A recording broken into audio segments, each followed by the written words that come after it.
Ekrem İmamoğlu'nun özünün də dəyərli izləyicilər həbsxanadan deməli bir məktubu var və əl xətti ilə yazılmış bir məktubdur sözsüz ki və Ekrem İmamoğlu Silivridən əl xətti ilə məktub yazdı və qeyd elədi ki, əsla bu mübarizədən geri çəkilməyəcək. Musavat.com xəbər verir ki, Silivri həbsxanasında saxlanılan İstanbul Böyükşəhər Bələdiyyəsinin sabiq rəhbəri Ekrem İmamoğlu 28 mart tarixində əl yazısı ilə yazdığı məktub vasitəsilə ictimaiyyətə müraciət edib. O məktubunda xüsusilə gənclərə, qadınlara, uşaqlara və haqq mübarizəsinə dəstək verən insanlara təşəkkürünü bildirib.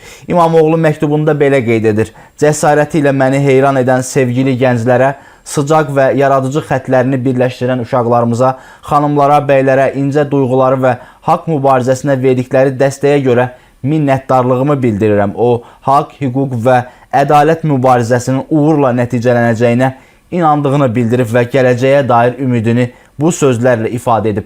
"Əsla vaz keçmədən sizin qətiyyətli duruşları ilə çox gözəl bir gələcəyi hamımızla birlikdə Türkiyəmizlə birləşdirəcəyik." İmamoğlu məktubun sonunda "millət böyükdür" ifadəsi ilə məktubu yekunlaşdırıb və sevgilərini, sayğılarını çatdırıb. Qeyd edək ki, Ekrem İmamoğlu hazırda məhkəmə qərarı əsasında Silivri cəza çəkmə müəssisəsində saxlanılır. Onun məktubu sosial şəbəkələrdə geniş yayılıb və ictimaiyyətin müxtəlif təbəqələri tərəfindən diqqətlə qarşılanıb. İndi deməli Ekrem İmamoğlu'nun bu mövqeyi, həbsxanadan yazdığı məktub, bugün də Maltepe'də keçiriləcək miting, təbii ki, bütün bunlar Türkiyədə yeni bir prosesin, yeni bir dönəmin başlanmasından xəbər verir.